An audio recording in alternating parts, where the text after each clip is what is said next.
उपमुख्यमंत्री अजित पवार यांच्या भेटीनंतर मनसे नेते बाळा नांदगावकर बोलतायत। आपण थेट पाहूयात। नगरला राष्ट्रवादीच्या कार्यकर्त्यांनी आमच्यावर हल्ला केला होता गाड्यांवरती। मग नंतर तुम्हाला माहिती ऍक्शनला रिॲक्शन जातेच ती। ते असं होत असं थोडं इकडे तिकडे, त्याच्यामध्ये काही एवढं फार काही लावून घ्यायचं नसतं। चर्चेमध्ये मागच्या काही दिवसात या गोष्टी चर्चेत तरी आल्या का? नाही, बिलकुल नाही।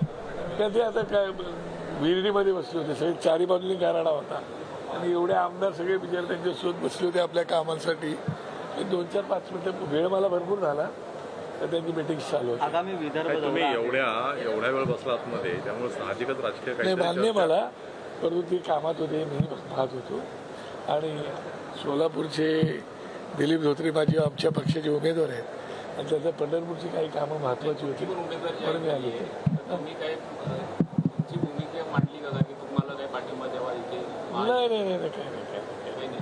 आणि ती भूमिका मांडायची तर पक्षप्रमुख आहेत ना। नाही, पण तुम्ही लोकसभेला बिनशर्त पाठिंबा दिला होता, आता काही तुम्हाला ती वरच्या लेवलवरती काहीतरी असेल चालू आता, काहीतरी काही बोलणं उचित नाही। तर राज्यामध्ये एक 6,000हून जास्त किलोमीटरच्या रस्त्यांचं कॉन्क्रिटीकरण करण्यात आलेलं आहे।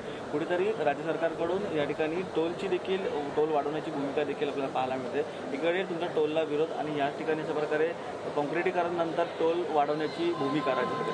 नाही, खरं पाहता लोकांना चांगल्या सुविधा पाहिजेत। या गोष्टी जरी असल्या तरी किती लोकांवरती बर्डन टाकायचं, त्यालाही मर्यादा आहेत ना। त्याच्यामुळे आपण आता सिमेंटचे रस्ते द्या ना तर आणखीन कसले रस्ते द्या, काय किती लोक पैसे भरणार ह्यालाही मर्यादा आहेत। आणि टोल मुक्त महाराष्ट्र करणार, देश मुक्त करणार, टोल असं सिनियर लोकांनी गडकरींपासून सगळ्यांनीच केलेले आहे।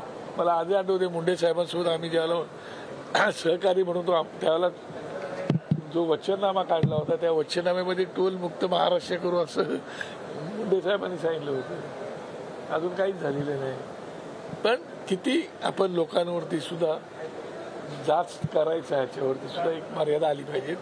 पण ठीक आहे, रस्ते देणे ही आपली जबाबदारीच आहे ना।